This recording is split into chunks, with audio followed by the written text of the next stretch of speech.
বন্ধুরা, চৈতির রান্নাঘরে তোমাদের সবাইকে স্বাগত। আজকে আমি যে রান্নাটি তোমাদের সঙ্গে বানাবো আর কি, সেটা ভারতীয় রান্না নয়। মাঝখানে আমি তোমাদের বলেছিলাম না, আমাদের ভারতীয় বাঙালি রান্নার দেখানোর পাশাপাশি আমি বিদেশের অনেক রান্নাও দেখাবো আমি যেটুকু জানি। তো আজকের রান্নাটির নাম হচ্ছে ভিয়েতনামি চিকেন কারি।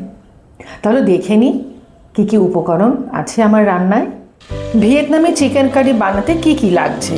এখানে চিকেন নিয়েছি, বাটারে আমি একটু অল্প ভেজে নিয়েছি, সামান্য নুন দিয়ে এখানে বাটার, লেবুর রস, নারকেলের দুধ, ফিশ সস, এখানে হচ্ছে ধনেপাতা কুচি, এখানে গোলমরিচ আর এমনি লঙ্কা। এগুলো কিন্তু শুকনো লঙ্কা নয়, যে লঙ্কা আমাদের বাড়িতে রোজকার লঙ্কা আসে সেটাই শুকিয়ে গেলে এটা যা হয়েছে সেই জিনিস। এটা নুন। এইখানে একটা মজার জিনিস তৈরি করেছি। এখানে বড় বড় করে আদা, দেখতে পাচ্ছ না, এখানে ভেতরে রেখে দিয়েছি আদা কুচি, পেঁয়াজ কুচি আর লেবু পাতা। আমার বাড়িতে লেবু গাছ আছে, লেবু পাতা দিয়েছি, না হলে কিন্তু দোকানে কিনতে পাওয়া যায়, বা লেমন গ্রাস যদি থাকে সেই দিয়ে আমি একটা স্টক বানিয়েছি। আর একটু ধনেপাতা দিয়ে আমি একটা স্টক তৈরি করেছি।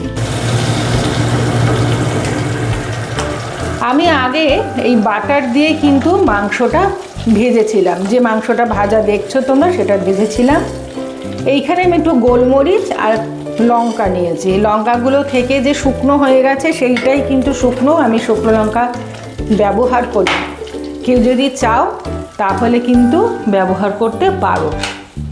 আমি একটু ঢাকা দিচ্ছি, গোলমরিচ ফাটতে পারে।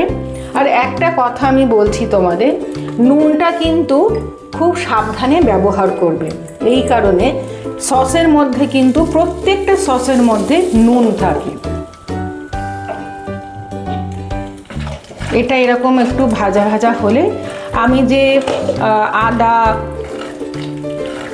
তারপরে পেঁয়াজ আর লেবু পাতা দিয়ে স্টকটা করেছি ওটা কিন্তু ঢেলে দেবো। খুব সিম্পল রান্না, খেতে কিন্তু খুব সুস্বাদু হয়, এটুকু বলতে পারি। আচ্ছা, যাদের মাখনে অসুবিধা হবে তারা সাদা তেল ব্যবহার করতে পারো। আমাদের সাদা তেল বারণ, আমি সাদা তেল রাখিনি, আমি মাখন দিয়েই করেছি। এবারে আমি এই স্টকটা ঢেলে দেব। আর মাখন দিয়ে করেছি বা সাদা তেল দিয়ে যদি যখন করবে তোমরা, গ্যাসটাকে সব সময় লোতে রাখবে, না হলে কিন্তু পুড়ে যাবে।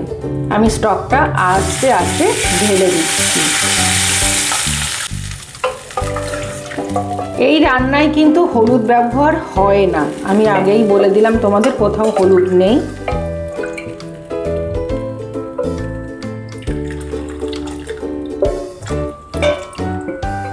এবং স্টকটা করে আমি কিন্তু ঠান্ডা করে রেখেছি, গরম কিন্তু দিচ্ছি না। এটাও কিন্তু রান্নার পদ্ধতি।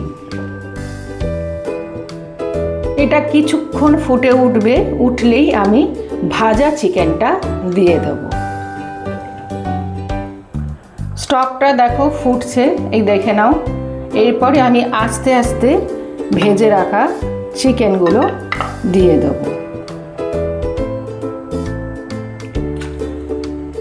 এটাতে তোমরা লেগ পিস দিয়েও করতে পারো, ভালো লাগবে। ঝরঝরে ভাত দিয়ে, রুটি, লুচি, পরোটা দিয়ে কিন্তু উপাদেয় লাগে। তবে ভিয়েতনামিরা ভাত খায়।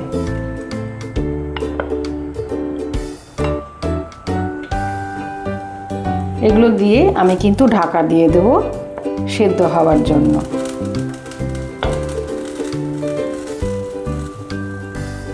যেটুকু জুস ছিল ওইটুকু আমি দিয়ে দিচ্ছি। যারা মাখনে খেতে চাও, মানে আমি তো মাখন দিয়ে করেছি, বাটার দিয়ে করেছি, কার্পণ্য করলে কিন্তু হবে না। হ্যাঁ, যে রান্নায় যেটা সেটা দিতে হবে। সাদা তেলও তোমরা ব্যবহার করতে পারো। আমার মনে হয় যে সাদা তেল যদি দাও, একদম শেষে একটু বাটার দিতে পারো। এই সব রান্নায় কিন্তু একটু বাটার দিতে হয়। আচ্ছা, আমি না এটাকে এবার ঢাকা দিয়ে দেবো। আমি ফ্লেমটাকে একদম কমিয়ে দিলাম, দিয়ে একটু সেদ্ধ হতে দেবো। খুব সোজা রান্না, অল্প উপকরণে হয়ে যায়। এটা যখন এরকমভাবে ফুটছে তখন আমি নারকেলের দুধটা দিয়ে দিচ্ছি।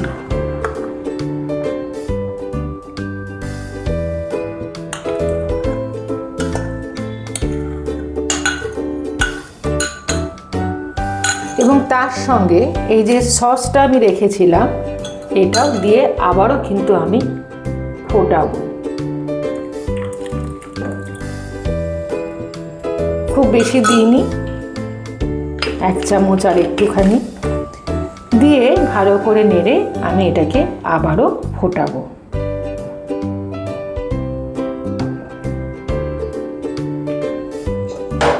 ঢাকা দিয়ে দিলাম, ফুটবে।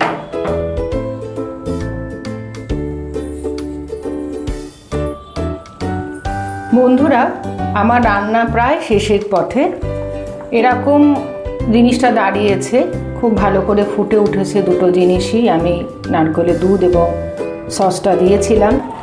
এবারে যেটা করব, আমি এরকম রাখছি ঝোল ঝোল ভাতের সঙ্গে খাওয়ার জন্য। তোমরা চাইলে আরও টানিয়ে নিতে পারো। আমি কিন্তু এটা এখন বন্ধ করে দিচ্ছি গ্যাসটা। এবার যেটা করব, এই যে লেবুর রস রেখেছিলাম, লেবুর রস কিন্তু খুব বেশি দেবো না, এই যে 1 চামচ আর একটুখানি দিলাম। যেহেতু নারকেলের দুধ দিয়েছি তাই আলাদা করে মিষ্টি আর দিচ্ছি না, তোমরা চাইলে দিতে পারো। আর এই ধনেপাতা ছিল, ধনেপাতাগুলো ওপর দিকে ছড়িয়ে দিলাম। তৈরি হয়ে গেছে আমার ভিয়েতনামি চিকেন কারি। তৈরি হয়ে গেছে ভিয়েতনামি চিকেন কারি। আচ্ছা, তোমাদের কাছে একটা প্রশ্ন থাকতে পারে, দিদি বলছো চিকেন কারি, তাহলে এই সসটা মানে ফিশ সসটা কেন দিচ্ছ? আমি কিন্তু রেসিপির বাইরে যাইনি। মানে মালয়েশিয়ান, থাই এবং ভিয়েতনামি মানুষেরা এই ফিশ সসটা দিয়ে নানা রকম রেসিপি করে, তার মধ্যে একটা রেসিপি হচ্ছে চিকেন দিয়ে। তাই রেসিপির বাইরে তো যেতে পারবো না, তোমাদেরকে বলেইছি ভিয়েতনামের রান্না মানে ভিয়েতনাম দেশের রান্না। তাই এই সসটা দিয়ে কিন্তু চিকেন কারিটা তৈরি হয়েছে এবং খেতে একটু অন্যরকম লাগবে, খাওয়ার স্বাদের একটু টুইস্ট হবে, এটুকু বলতে পারি। এবং অবশ্যই বলবে তোমাদের কেমন লেগেছে। ঢাকা দিয়ে দিলাম গন্ধটা যাতে চলে না যায়।